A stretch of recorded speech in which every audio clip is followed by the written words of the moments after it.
Stay on Airport Access Road. Great celebration. Could be a great walk. Exit the roundabout onto Airport Access Road, then turn right onto Puerto Princesa North Road. Take the next right onto Puerto Princesa North Road. Thank you.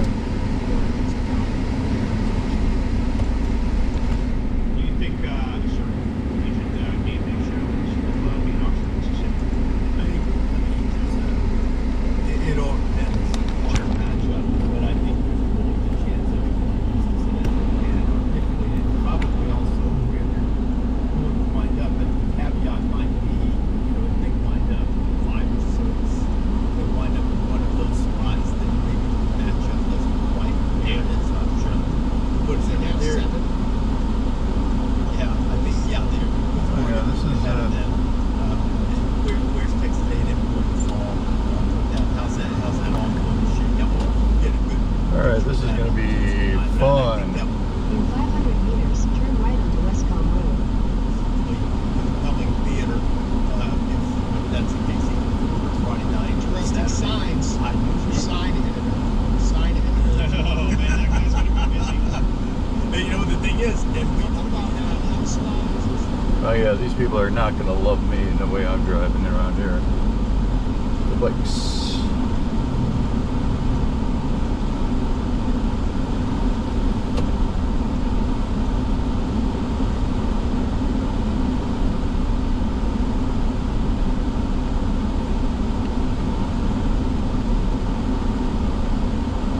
Take the next right onto Westcomb Road.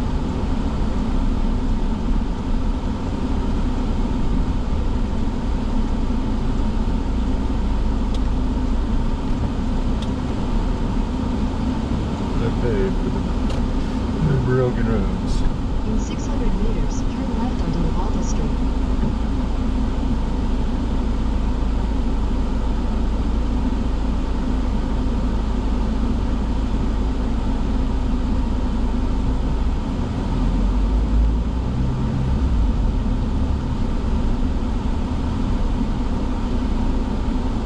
Oh yeah, they're all crazy around here.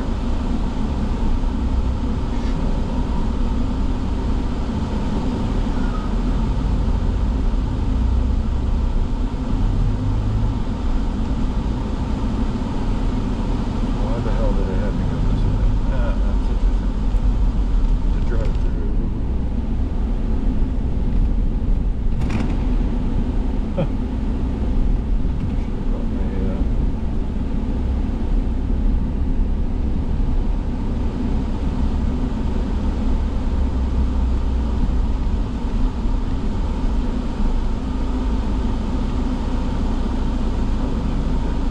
This cord stinks, huh?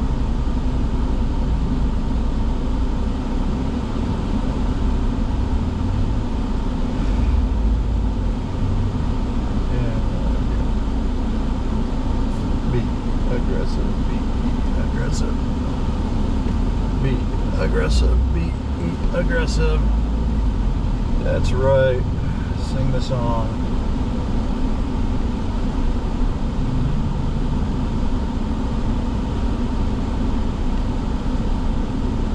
They're looking at me like a crazy American.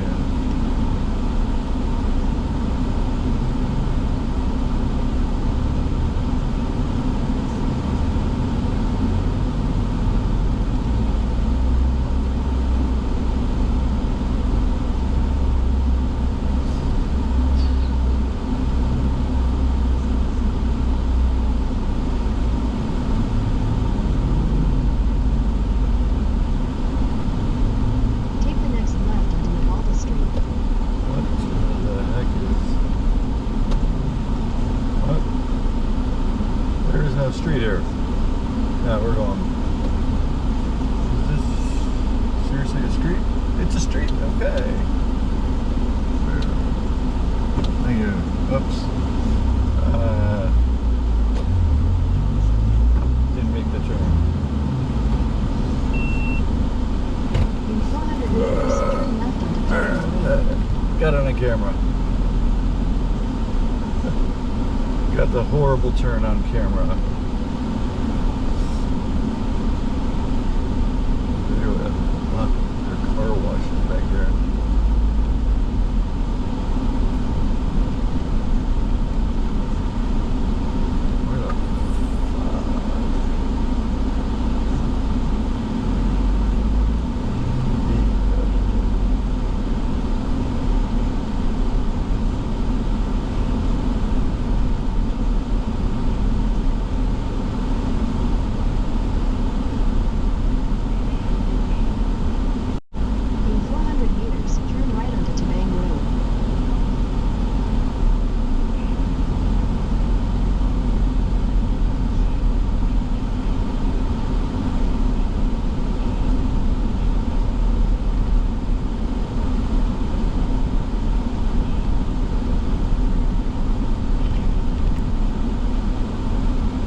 one of all. They have Miami going in over Ohio and Toledo, and Miami lost to both Ohio and Toledo. Toledo beat 24-3, Ohio beat 24-20. Oh shit! I need to just go that way. Oh well. In 300 this thing's meters, got me going. turn left onto Puerto Princesa North Road. I don't even know where the hell it's Miami taking me. was 3-0 versus common opponents. I Toledo think I was just came this way. I did. Which, again, this is all What going to the- be very unsatisfying, right? Like, No. they might as well just go send them to the Huckies and do a point flip. Where Coin am I? flip. Let's bring the coin flip. Let's legitimize it, okay? And that This is thing is actually the confused, 6th tiebreaker of the confused. ACC. We got to number 4. So We got to 4. We were 2 from Armageddon, the dream of the cookout in Durham, hosting the flip. Great So shakes. wherever you want to Great host it. shakes. It might be. Head west on Panera Road toward Puerto Princesa North Road, then turn left onto Puerto Princesa North Road. oh my Take the god. next left onto Puerto Princesa North Road. Why am I not going Give this way? Duke a home cookout. Home flip advantage. Yeah, home flip advantage. These leagues have to stop pretending they're leagues. Your route avoids a road closure on Puerto Princesa North Road. You're on the fastest route. You should reach your destination by 1:59 p.m. Why am I not able to go This that is not a way? conference. This is a club. Oh, because of road In closures. 200 meters, turn left onto De Los Reyes Road. It's a television contract. That's all it is. And so they write the rules with good intentions, like they're an act. Turn left onto De Los Reyes Road. Like they were a 10-team league, and every once in a while something could happen if you don't play the pure round robin. And so they created all these old rules. None of them have any bearing on what's going on. And the problem is, if you go to the 4th one was In 600 meters, turn left onto Navalda Street.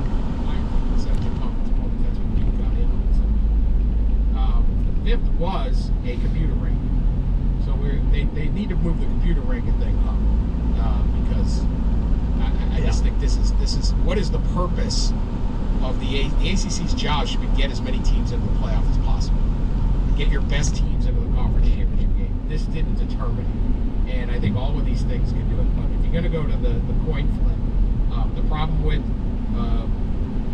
this percentage of that, then you lose the head-to-head. It's a mess. But these are not conferences. They're just not. There's nothing about these things that make any sense, and they try to apply sanity to an insane system. And here we go. I feel for Miami. Okay, Miami. I do too. Yeah. They're getting screwed out of the ACC championship game by this ridiculous system that somehow put a team that lost to UConn, Tulane. This is absurd. All bunch of stuff that has nothing to do with how good your team is. You're not in the ACC championship game. They have 2 conference losses. So doesn't Virginia, except, oh wait, one of the games you played against a conference foe was deemed a non-conference game. Okay, right? Thanks for that. Try. This is like the old guy at the, no, really, I should have won the ACC title. It's like describing your college. It would have been Take the next left onto Navalda Street. a whole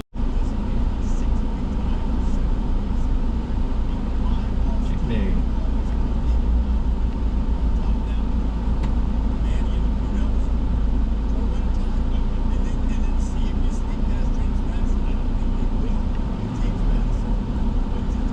You don't think so? I'm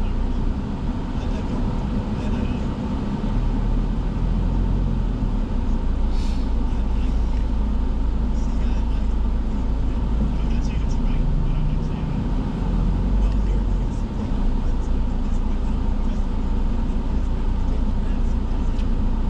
Part of the experience is driving the streets. I actually feel like I'm here now with driving the streets versus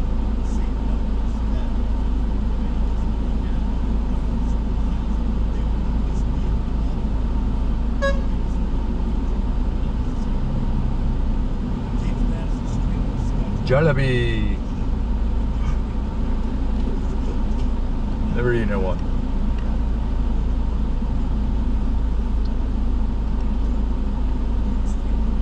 It's 59, and their strength of schedule is better, but it's still 74. So I think if Duke is the ACC champion and James Madison wins the Sun Belt, I think James Madison gets in. I mean, maybe I'm going to be wrong. Maybe they split the baby and rearrange Miami this week so Miami can get an at-large. It's a tough ball for sure. Now, Virginia wins. Virginia's split. And Virginia's beating Duke. If they win, they're going. But that's my gut. James Madison has not been in the field, right? It's not one of the 25. They've not ranked, right? They are today. I don't think so. Let me double check. I don't think they have. The committee, so they have been ranked, but I don't think by the CFP. Right, they're ranked by the AP for sure. Let's look at the latest CFP. Yeah, okay. Latest CFP rankings. They're not. No, they're 9th. They're not. No, that's the coaches' polls. Coaches. Yeah, no. They're not ranked by the CFP at the moment. So I just want to say this, and Dan can attest to this for all the years he and I worked together. I am a champion of the little guy. If there's anything, I love the Cinderella story. I love the upset. I love the small school coach. I really like all that. So James Madison playoff would be awesome theater. That is a special place, Reese. We saw that the one game day I've done. You've done multiple game days there. That place is electric. That might have been the most energized crowd we've ever what a gem of a place that is. So this is not any sort of. I don't want to come off as anti-little guy or anti-James Madison. Nope. How could they put in, think about it this way, Precision. How do you put in Duke over them? Well, I think the argument would end up being that they have one really good win, which James Madison's best win is probably Washington State at home. They won at Liberty. Do you agree, Reese? Yeah, I agree with that. Yeah, I do. Yeah, so I think that becomes the variable that would they pull the lever. That's my prediction. I don't have any insight from the committee on that. I don't have any conviction personally on that, but it would be that would be something. And I credit Reese, who has brought up that scenario multiple times, and I was like, I don't know. We're staring at it. We're staring at it. Yeah, Reese was staring at it. Whoa. Staring at it right in the nose. I would love to see James Madison win that argument. It'd be cool. To me, What do I feel like there's a James Madison got in. Cool. I like that. I just looking at it, I think that they would go, well, Duke has a good win. Virginia, it's a better win. And James Madison's only loss is to an ACC team against Louisville. On what's going on. If they got a clean look, not these were the rankings when you were barely beating Mississippi State. All right, so these people that are in front of me here in the brown and the brown top and the white maybe top, that keeps you out anyway. they were on my flight, But they started and we so are low, a good climb back. several kilometers away from the airport. So I don't know where their bags are. They must have checked into a hotel quickly. The draft hasn't happened yet. These rankings are the issue. They will try to fix everything. But good for them. Is Texas Tech, if they lose to BYU on Saturday night, really in? Do they have a better resume than Texas? Be careful. If you sit there now and go, well, you can't drop a team all the way from 4. Well, I don't know. You have to play a 13 data point. Should you have to do that? That's a debate. A whole nother one. They didn't care about USC a few years ago. They bumped them out of the playoff. But I get all that. But how many great wins does Texas Tech have compared to what Texas has done? It's a fair point. Let the soup cook, let the chili cook, let the gumbo cook, whatever you got, taste it at the end. There's so much that is these teams. How do I get someone in? How do I get somebody out? This play, you can't drop them. You can't do that. Nothing should have happened yet. These things should never have occurred. And they should all get together at the end and make a call and say, hey, these are the teams we think. Instead, there's all this positioning, and I don't believe they tear it up. And they have to sit there and go, all right, who are we going to drop out? Let's say you think now Miami deserves it over Notre Dame because Notre Dame lost to Texas A&M and they didn't look too good the other night, right? They lost. They're no longer undefeated. They're no longer to be number 3. But now you have to sit there and say, well, we really like Notre Dame on the eye test. Well, their eye test is still as good as ever. So how do you calculate this? Calculating things at whenever this thing starts, late October, is just but first paralyzes early November. These debates. It makes it very, very hard. I am a huge believer in we can't just go with well, if you have 0 losses, you go here. Then we stack the 1-loss teams. Then we stack the 2. I think everyone intellectually understands that that shouldn't be the case. That there were better 3-loss. Like, no one's saying James Madison is better than, I don't know, whatever, Alabama, 2-loss Alabama. But I think at the end, you need to take a look because you get a lot of momentum and credit in the middle of the season for beating someone we thought was good, and then they turn out to not be any good. And I think that's where Texas's problem is, more than whether they lost by 7 at Ohio State. It's that they have to climb and climb and climb. It's too far to climb. You know, Dan, you've really worked with me because I enjoy doing the ranking show. Maybe I'm acting against I enjoy watching your show. Self-interest. Yeah. But no, I appreciate that. But you make very valid points because if you took a clean look and everybody knows I've said it. I think Notre Dame's one of the top 5 teams I test. I think they're really good. But if you just go to the resume, then really the strongest part of their resume, they're 2 close losses to Miami, the team that they are now ahead of, to your point, and Texas A&M. Their best win, I guess, is USC. You know, and so Notre Dame is a team that has gotten a lot of credit on some of these. You would have to. That's not my thing, and it drives me crazy to argue both sides of it. But the thing is, I think you should win your conference, and then you're in this mix. But the rankings put people in positions that maybe they don't deserve, and we just shouldn't have them. We're letting the mock draft determine the actual draft. They don't sit down at the end and go, well, the Giants have to pick this guy because everyone said they were going to. That isn't how it works. And yet in here, it kind of does. And it would be, like, I get it. If Texas Tech loses on Saturday night and they get thrown out, people will go, great, how do you drop a team from 4 all the way to 13? That's not fair. Why were they really at 4? What was the 4? That's my thing. Get rid of this stuff. Find another good show for you. I'm good. I'm good on that front. I'm good on that front. You don't have to look. I'm good. We'll find something. I'm sure we'll find something for you to do around ESPN. There's always something. But, like, this is the easiest things. Well, who do you bump out? Nobody should be in. You know, this is all fascinating. I wonder this year because I first get your mother-loving ears on because your big-time radio DJ. Mother-loving ears, huh? PayPal lets you choose. It's not a bad drive. It's a really cool drive. With PayPal, I can pay in So far. store, pay online, or pay over time. What's that? You want this translated into song? I hope you're sitting down. You can pay your own way. You keep those ears on, you hear? Don't just pay, baby. PayPal. Learn more at PayPal.com. This episode is brought to you by LinkedIn. Psst, healthcare pros. Word's out, and it's too good to keep quiet. Look, LinkedIn is revolutionizing job hunting, making it possible to search by specialty, shift preference, and salary. Endless scrolling is out. Whether it's a mental health therapist or dental hygienist, finding the perfect role is faster and easier than ever. Head to linkedin.com/healthcare and start your search today. This episode is presented by State Farm. Having insurance isn't the same as having State Farm. It's like needing the protection of an offensive guard on the football field, but getting an elementary school crossing. Not a single car in it. Sure, they're both guards. Wow. But you can only trust one to keep your quarterback safe when the game is on the line. So don't settle for just any insurance when there's State Farm. Like a good neighbor, State Farm is there. Every who down in Hulu'ville like the holidays a ton. But where to get great prices on gifts, they had no idea. None.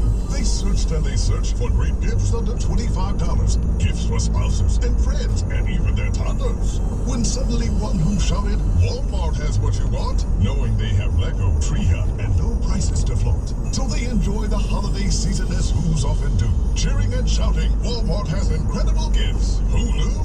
Find gifts they'll love under $25 at Walmart.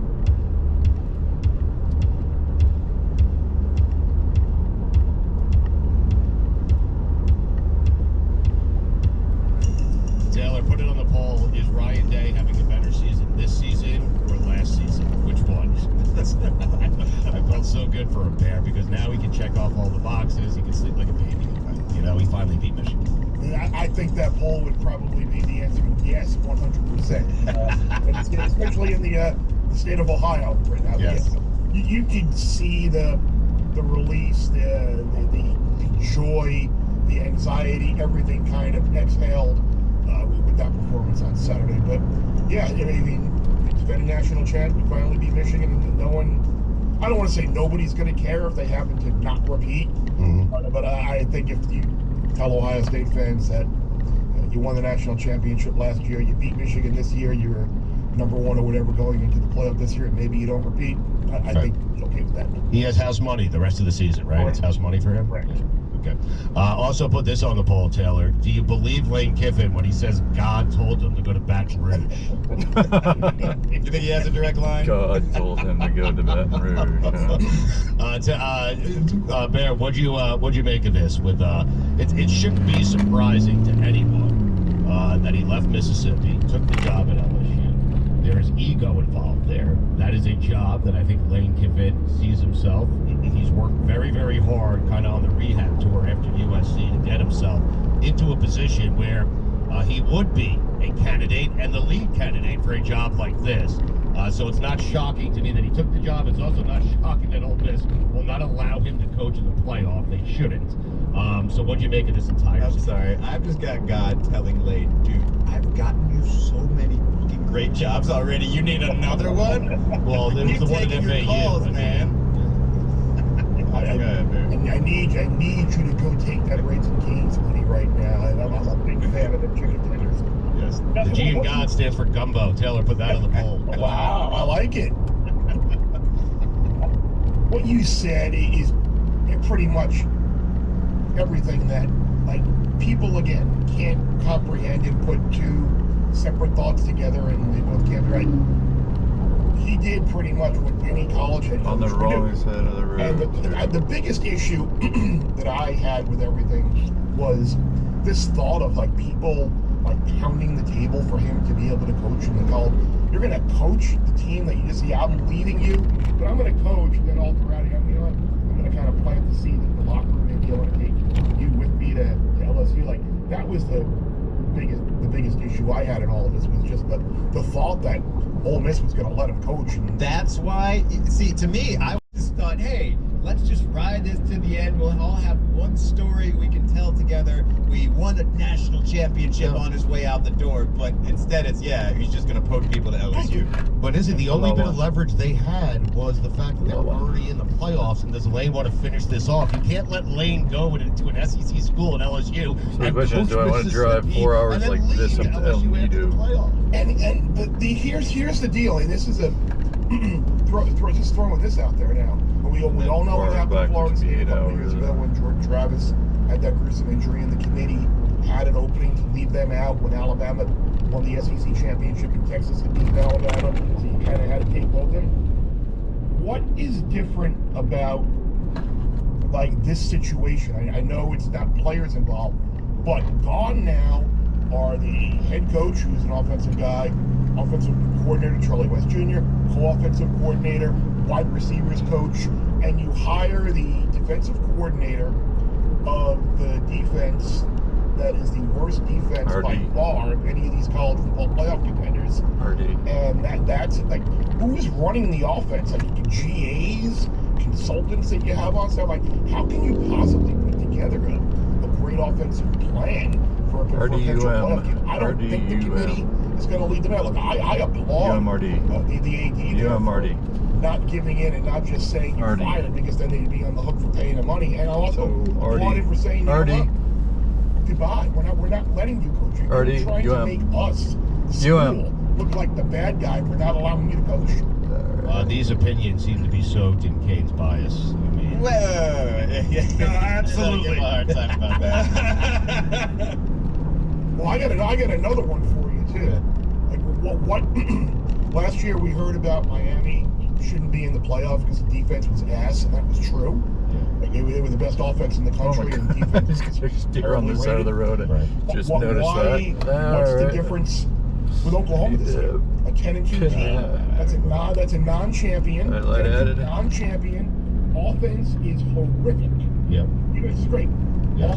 Why? What? Hang on a second, Bear. Hang on. We're gonna let you go all you want on Miami and why they should be in. Blah blah blah. I'll have my sick bag ready just in case. But I want to get back to Ole Miss for a second because this is a school that occasionally has a good season, right? I mean, Lane this is his third 10-win season. Hugh Freeze had a 10-win season. Not many, right? David Cutcliffe had one in there. This is an Ole Miss team that needs to embrace their great year. They need to find a way to finish it off instead of saying, oh, we'll build this back up right to where we were.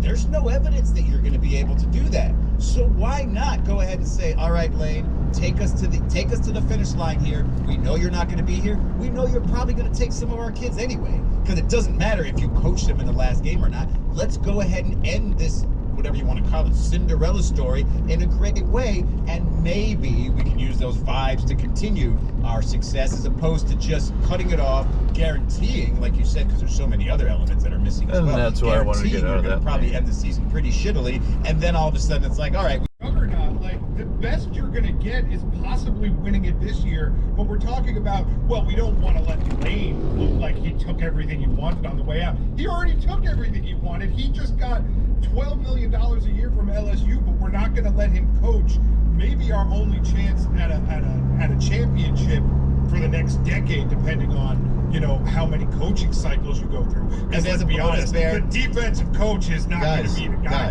Guys, time out. First off, okay? Listen, there's no wrong answer to this. Of course you should ask the players. Of course the players should get with him up. But what the fuck are you guys talking about? The guy took the job at LSU. It's the state right next to Mississippi. He's going to LSU. It's an SEC school. He made this decision. The only leverage Mississippi had was, hey, we're in the playoffs. You can coach in the playoffs. You can win your national championship here. And you want Mississippi to allow him to go to Louisiana State University and coach Mississippi in the playoffs. There's two. Get all the other neighborhood kids to come. You know, it's not going to be a birthday party without mom. Your Christmas day with the kids is the day after Christmas, okay? You decided to leave me. That's it. I mean, get out of here. You guys are out of your minds. Oh, poor Mississippi. Oh, poor kids in Mississippi who are all getting paid millions of dollars to play in Mississippi. Oh, poor rebels. Get the fuck out of here. Lane Kiffin made his decision. His decision was LSU. Would I like to see Lane Kiffin coach those kids and see what happens? Of course I would. But Mississippi is entitled to say, Lane, you don't want to be here? Get the fuck out. Correct, they're entitled to making the incorrect decision. The worst decision for their organization. Well, no, they made it to the playoffs. Imagine they went in without Lane. How about that? I can't. I tried really hard. I couldn't imagine that. I couldn't. How do you feel about this idea? I would like to have hired guns as playoff coaches, meaning Mississippi should be able, just for the playoff, to go hire Nick Saban. What do you think? Yeah. You get the mulligan, exactly. You lost your head coach. You get to bring in anybody you want, like to call a friend. Yes. Yeah, exactly. That budget has to be worked into the buyout. It's like, hey, your buyout's only $40 million because we've got to pay $5 million to the interim that's going to come in to replace you for the bowl game. I like that. For one month of Nick Saban. Stu, do you know Urban Meyer would do it? He would, and I'd take him. Yep. Stu, do you know what the M in Mississippi stands for? What? Mac Brown. Put it on the poll. Does the M in Mississippi stand for Mac Brown? It does not. It definitely does not. It made this conversation so less interesting. So Bear, Lane going to LSU. Here's the funny thing. By the way, about Lane. Before you get there, like it's about to get real at LSU now. I mean, they are going to get whatever player they want. Like whatever they want. Right. He chose a school. No stiff futon, no shower line at crack of dawn. Oh, Hilton stay, oh, Hilton stay. When you want holiday comfort you can count on, it matters where you stay. Enjoy comfortable rooms and friendly service when you stay with Hilton instead. Save up to 25% this season when you book with Hilton. Hilton for the stay. Terms apply. This episode is brought to you by Nature's Bounty. Nature's Bounty believes your body is brilliant. Naturally designed.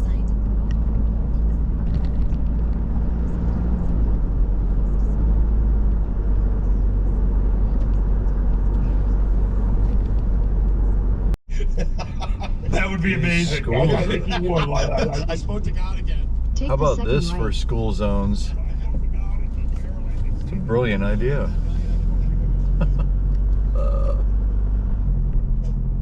You ever have that moment during the holidays where you think you nailed it, and then realize you definitely did not? Yep, been there. Continue for 2 kilometers. Last year, I failed in a restaurant.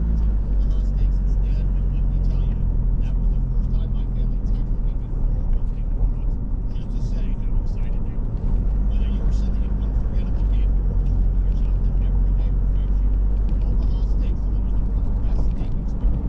USDA certified tender steak, juicy comfort meals. Honestly, everything they ship shows up looking like you Oxen. Beast of burden.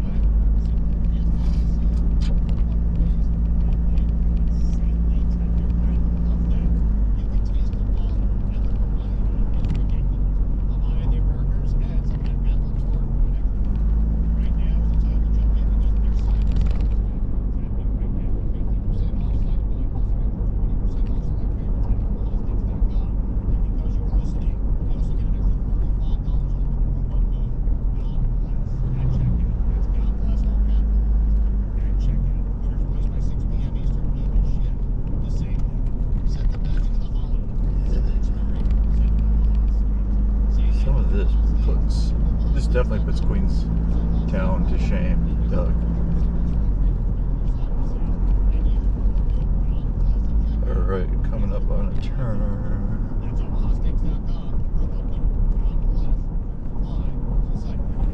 Hairpin.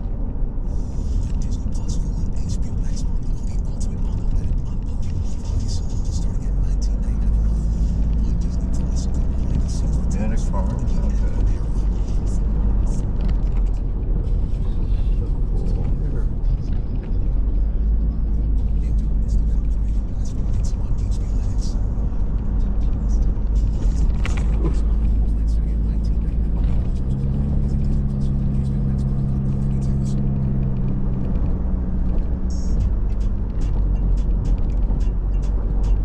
In 500 meters, turn right.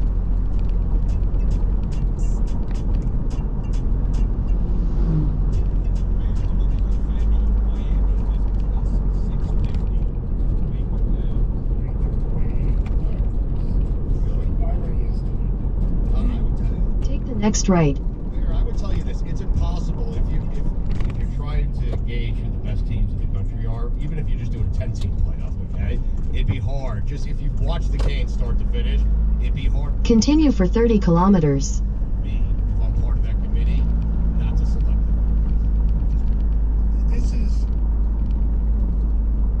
It feels like the college football listeners and the playoff committee have kind of normalized this Notre Dame being ranked ahead of them. Like it's asinine. It's ridiculous that Notre Dame continues to be ranked. And Miami's biggest crime here is the fact that they lost a conference road game in non-conference game at the start of the year, and then beat SMU. Like that's the logic. Like it's like this ridiculous. I brought up the analogy before. It's people. It's gonna go to Tacoma again. Darn it. Like when you lose, you gotta go all the way to the back of the line. It's not that. You reassess everything every single week. So that's the thing that I keep, I guess, thinking and holding pollsters in the committee in too high of a regard, thinking that logically they're ultimately going to figure this out. Hopefully they will, either this week or next week. But to get back to what Taylor was talking about with that price, Yeah. it is not that long of a shot. Like BYU is going to lose to Texas Tech, and that gets rid of them as a whole. Right. Alabama wins the SEC, and it's basically a toss-up game. They go up over Notre Dame, and then you got Miami and Notre Dame right next to each other. And then that is the committee. The police station's nice and Miami out having beaten City Hall are nicer than. Like Notre Dame's platform is based on the fact that two things. Number one, we have 2 close losses in 2 big games. They're 4 points away from a perfect season. That's And what's Miami for being out of the perfect season? And then number 2 is, we're better now than we were then. Okay, well, Miami is better now than they were then as well. Miami in that game had 8 new defensive starters, a new defensive coordinator. Since then, Malachi Tony was playing in his first college game, has become one of, if not the biggest. Miami's better now too. Yes. It's ridiculous that people can't grasp this. You got people out there like my colleague Joel Klatt putting his rankings out. He has them behind Texas and Vandy. What are you doing, Joel? Yeah. Go ahead. Can I give you my best case for the Hurricanes? I thought he was ripping Joel. I think he took a deep breath. I think he was ready to take a breath. I think they just had their best win. I think the win at Pitt is not just something you throw away and say, oh, they had to do that in order to get there. It's an impressive win against a good team when you saw that Miami on the road isn't normally great, right? And so they did exactly what you asked them to do. And now you look back at Notre Dame's best win, and well, we're making this a Miami Notre Dame thing. I don't think it needs to be. That's the problem. I think, listen, if you're the committee, you want both of those schools and those brands in your NCAA college football playoff. You just do. The team you don't want there is the Power 5 in Oklahoma. Let's be honest. If you want to get one of them out, Oklahoma's the team that I would get out. But Miami is justified, and so is Notre Dame. That's the dirty little secret. Miami beat Pitt, by the way, better than Notre Dame. I know. And by the way, Pitt cared about that game too. Unlike Pat Narduzzi saying, "No, we don't care about the game against Notre Dame." But if Miami played Oklahoma on a neutral field, who would be favored? Miami, right? Miami. And you hit on the dirty little secret right there. Miami and Notre Dame should both be in. They're better than that glut of SEC, Ole Miss, Oklahoma, Alabama. They're power rated higher than all of them. Both of them. That's this whole committee love affair type thing with the SEC. You're really gonna put 4 of the 7 at-large bids in the playoff are gonna go to the SEC. Can I make this a more macro question for you, Bear? Because this is the only reason why this argument matters. Can the Canes win 4 games in the playoffs? Yes. And win the championship? You think, based on what you've seen so far, they can do that? Yes, right now the team has. Yes, they absolutely can. And so that's the only reason why this argument matters. Because if they go in and do that, then forever the who's number 12 argument lives. But if they go in and poop the bed in the first game, and it's it's Cristobal against a good team, they lost a 1-score game, as they usually do, then it's just you never really have to have these arguments again. I almost wonder if the committee in the back of their mind, when they ranked Miami at 18, whatever it was in that first round, they're gonna lose again. They always lose in November. We don't gotta worry about that. And now it's oh shit, they actually shoved it right back in the face and just dominated the last month of football. But no, I think Miami and Notre Dame both would be capable of winning 4 games. I don't think Ohio State would be capable of winning 4 games. I don't think Oklahoma or Ole Miss or Alabama the way they were playing can. Georgia maybe potentially could. Oregon I think could. Indiana potentially could. But I think half of the college football playoff is going to be Trump Pitt. I missed the 14 playoff. Thank you. I would like to see Fernando. Newspaper writers decide who the fuck plays in the game. Back in the day. Tracking down Al Luganville late at night.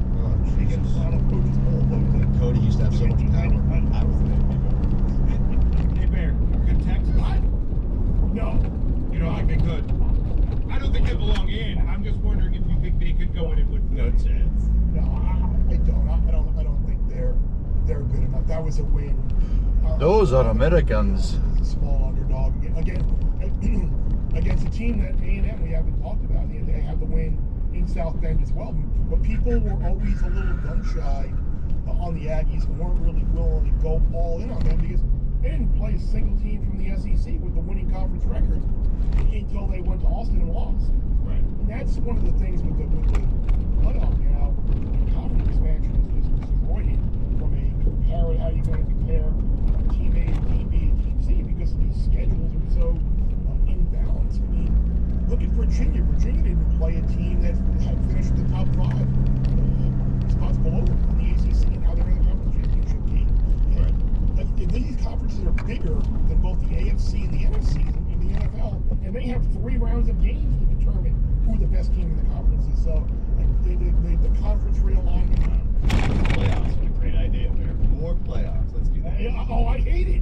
That's the one thing you'll never hear me like go to bat for. Like if Miami were to It's the get most left out, interesting you're not gonna hear me road. say, we need to go to 16 or 24. No, it was just the process of getting it. Well, I liked 4 as well, but it does feel like a rare year where there are teams ranked a little bit lower in the standings would have a legit chance to win the national title. Bear, if Duke wins the ACC championship, ACC champion will have lost to Tulane and UConn. I mean, oh, I know, and I oh yeah. In that scenario, ACC doesn't get in, right? You can't take a team from that conference. Well, you can take Miami. You can take Miami as people know Miami is the best team. They lost to UConn, the champion. Oh yeah, yes they did. They couldn't stop them. They allowed like 40-something points. Not in basketball. They lost them in football. I mean, yes. Lost. Yes. And they did lose to them in basketball too in 1999. Of course, you know that. Yes. I had UConn for I loved for the money line that night. Still. The memories. What do you make of Texas people saying don't penalize us because we went to Ohio State week 1? I get the argument. Now, I don't. Imagine this. Imagine actually winning one of those games and not getting credit for it, like Miami.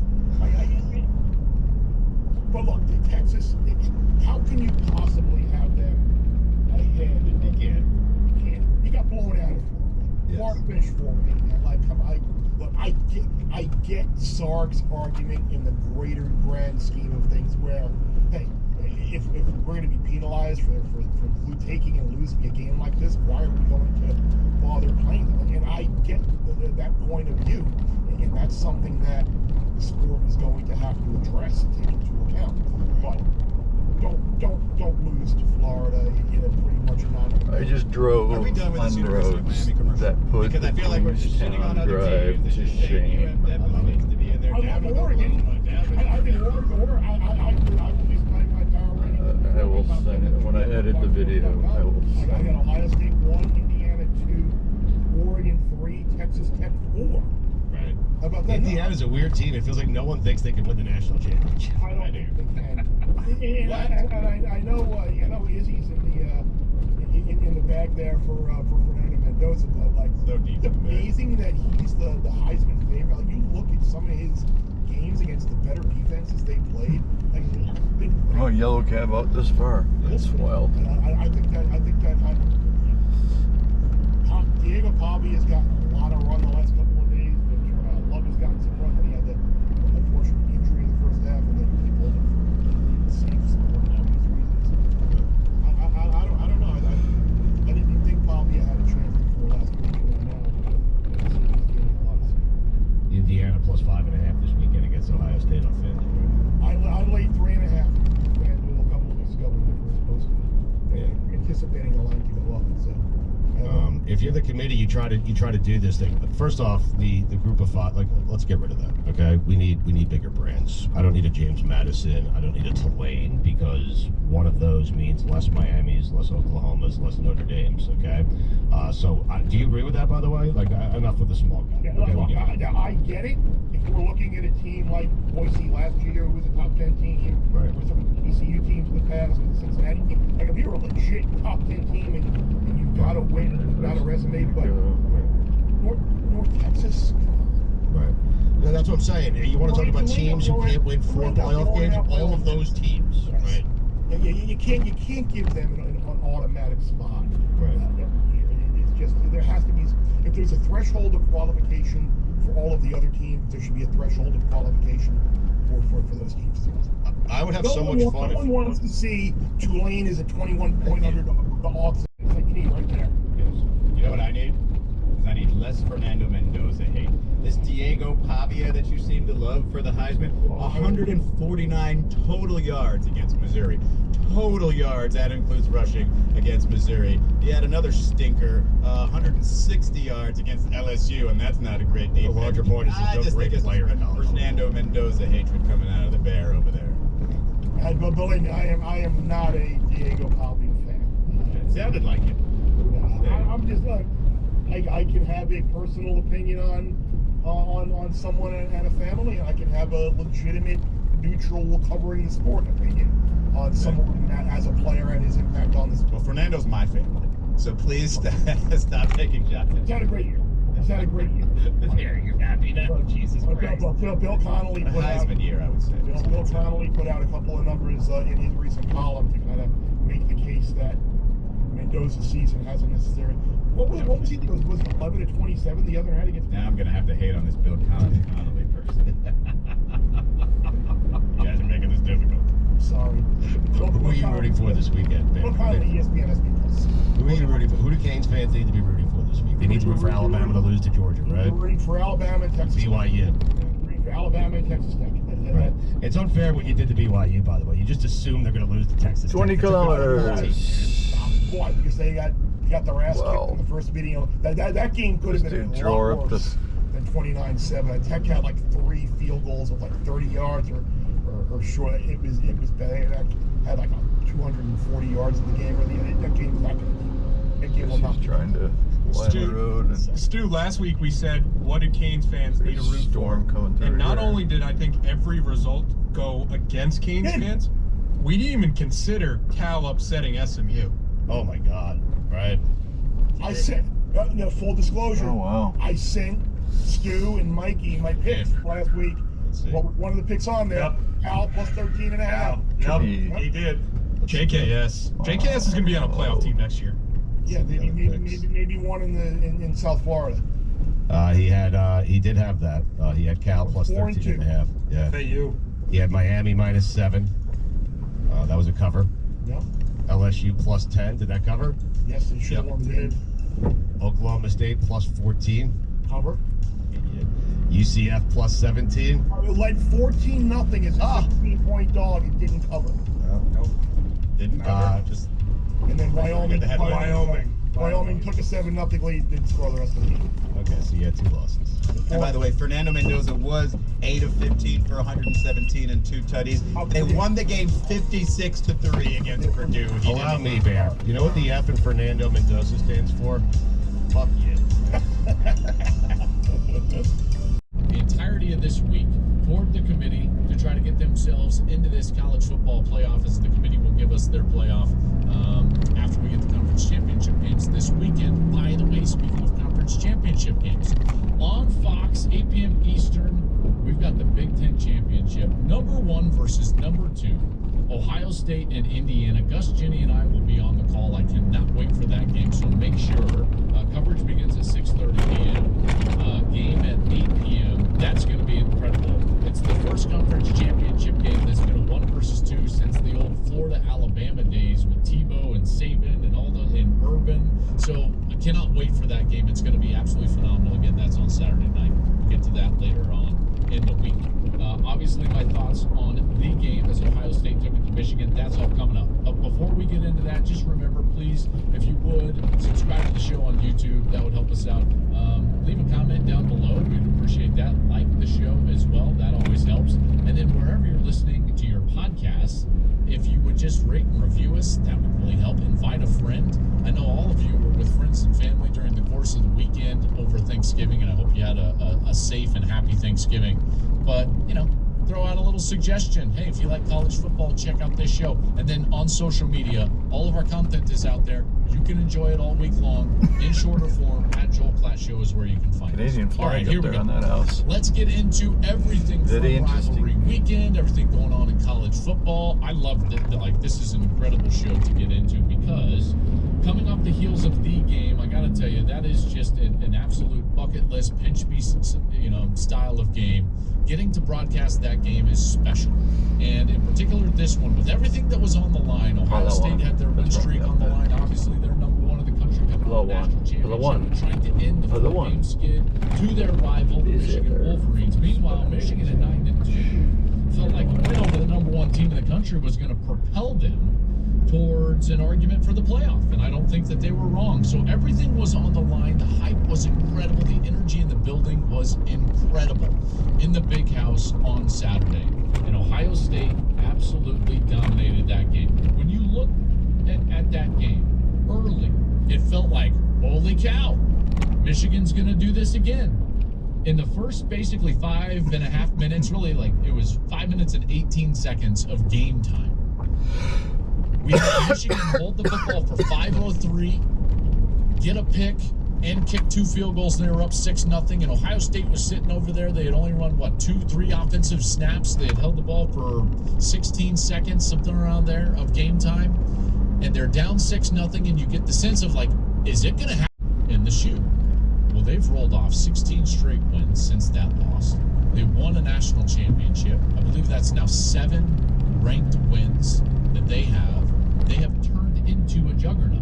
They have turned into, that's the best team in America. That's the best program in America. They're recruiting at a high level. They have young stars. They have old stars.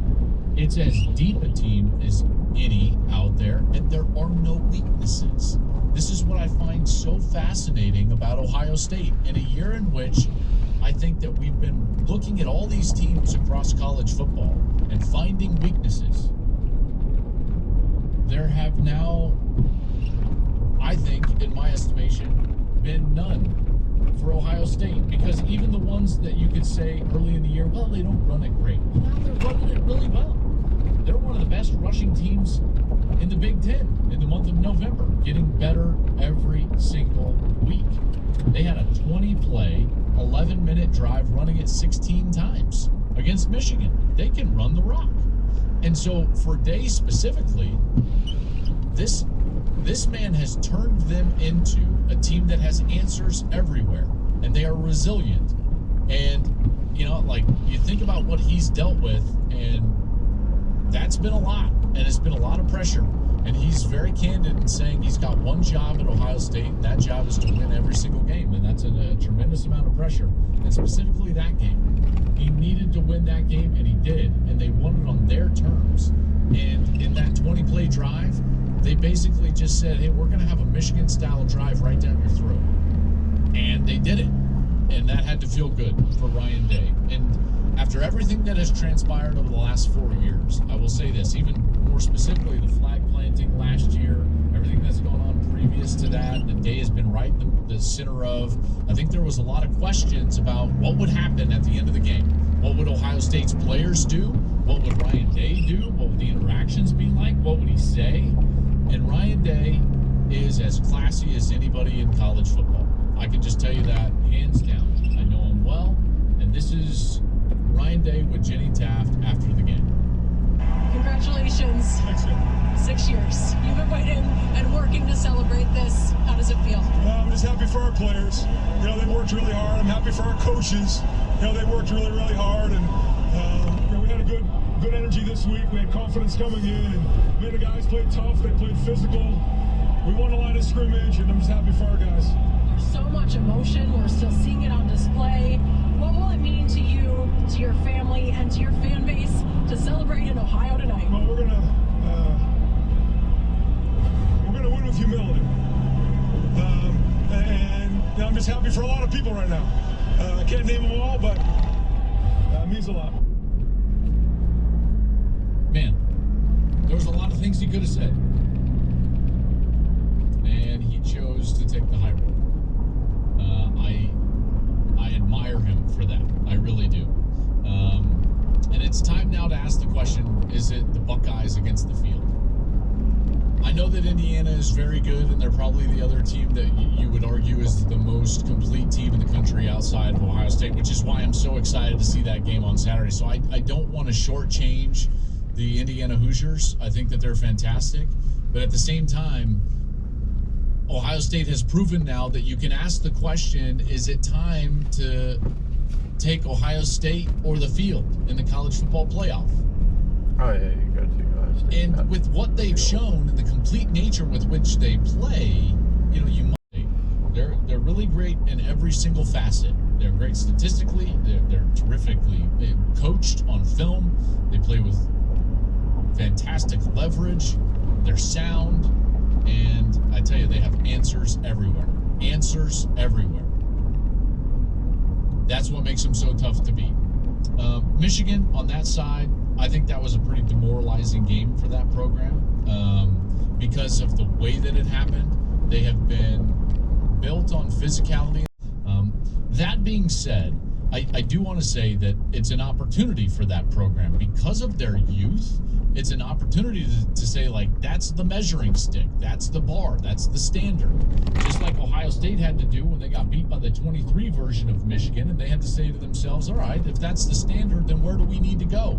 And you can make a strong argument that the 23 Michigan team propelled the 24 Ohio State team into a championship because they saw what it took. They needed to get to that level in order to win a national championship, and they were able to do so, even though they didn't beat the Wolverines. Well, now Michigan has a chance to say, all right, now we know what the standard is, and we can set that standard, and we can move through the offseason. All the bubble teams. Are we ready? Number 15 is Utah. They beat Kansas. Now Utah has 10 wins. They have gone 10-2 in what we all think is going to be Kyle Whittingham's last year, and we know it's going to be Kyle Whittingham's last year. Great bounce back for him. I thought he might walk away last year, but he just couldn't walk away with the disappointment and the injuries that they had a year ago. And he has bounced back, and that team did what a lot of how Miami played. Cold game in November, that's not necessarily, I don't think, Miami's strength. I think we all agree with that.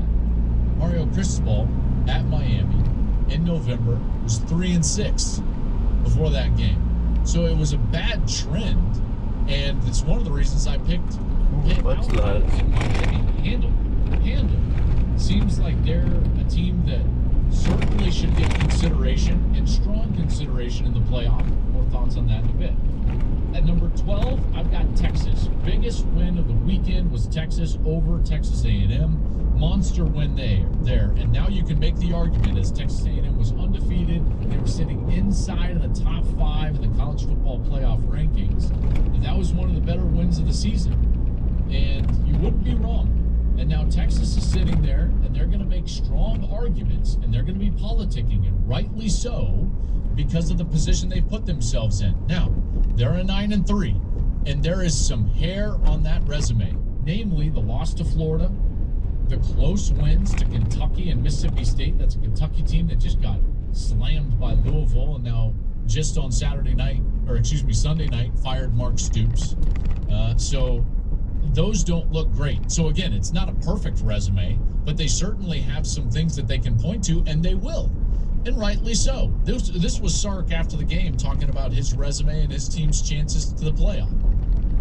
I think we're absolutely a playoff team. I'm glad you asked, as I didn't want it to have to be part of my opening statement.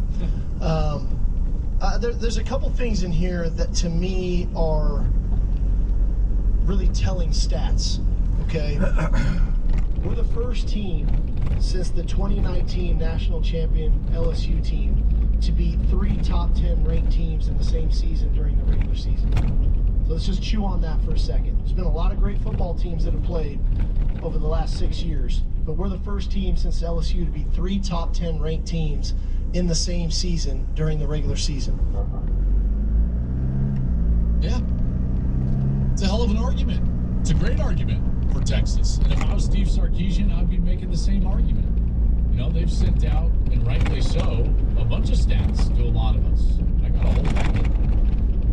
Just Texas stuff. I'm like, this is really good. This is really good. Texas has a great argument.